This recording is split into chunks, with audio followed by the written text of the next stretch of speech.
Իսկ որ պահին ձեզ համար ակնհայտ դարձավ, որ Արցախը ամբողջությամբ ենք կորցնում։ Դա բլոկադայի օրերն էր, թե ավելի մեծ մտահոգություն առաջացավ հենց Պրագայի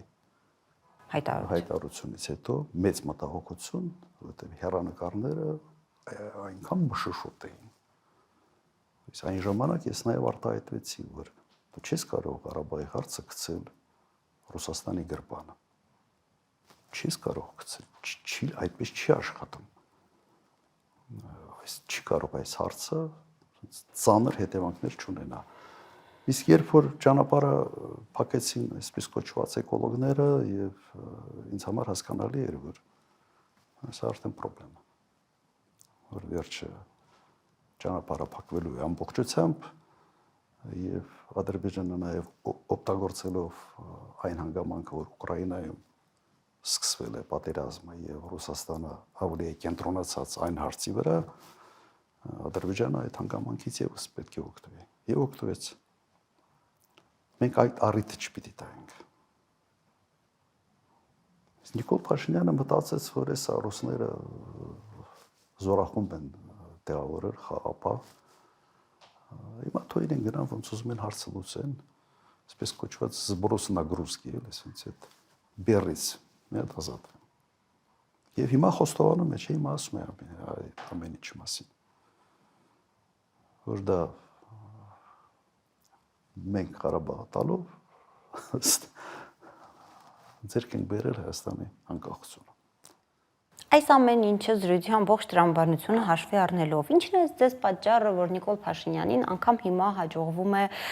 ինչ-որ առումով վաճառել խաղաղության իր թեզը, իր խաղաղության, իր պատկերացրած խաղաղության թեզը, իսկ այն թեզը, որ դուք եք առաջ քաշել, որ սա ոչ թե խաղաղություն է, այլ ժամանակավոր զինադադար կախված մեկ մարդու Ալիևի քմահաճույքից, կարծես նույնքան հեշտ չի արմատավորվում հանրության մտքերում։ Այդ բացատրությունը ես չունեմ, իսկապես չունեմ, ինձ համար ամենից մեծ շոկը եղել է 21 թվի ընտրությունների արդյունքները։ Որտեղ պարտություն բերած, այդքան զոհեր բերած մարդը չպիտի վերընտրվեր։ Եվ ես վստահ եի, որ սա բերելով է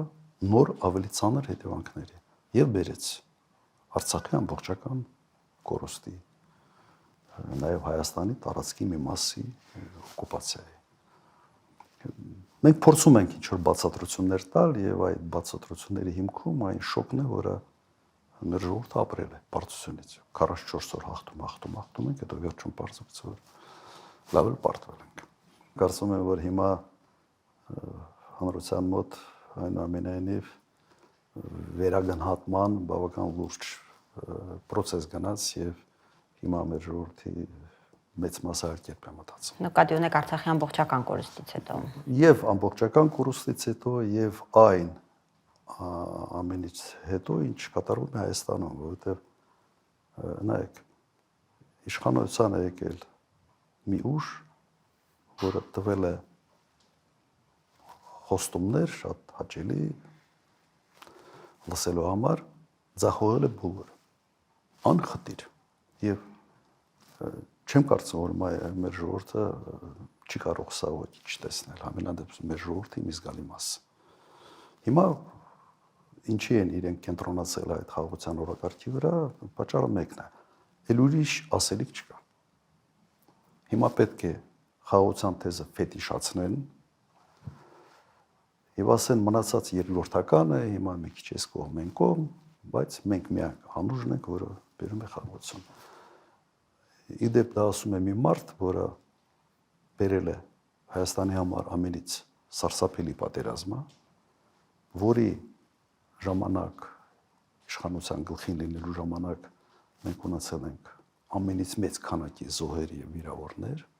եւ այդ մարդը այսօր փորձում է դառնալ sense խաղաղության աղավնի եւ խաղաղությունը բերող մարդ։ Եվ մինչդեռ ամենից խաղաղ տարիները Հայաստանի Հանրապետությունում եղել են հենց իմ նախագահության տարիները։ Ամենից խաղաղ տարիները, ունեցել ենք ամենից քիչ զոհեր։ Ընդհանրապես որևէ տարածքային կորուստ չենք ունեցել։ Եվ ունեցել ենք մի շարք այլ հաջողություններ տնտեսական ոլորտում։ Հիմա սա է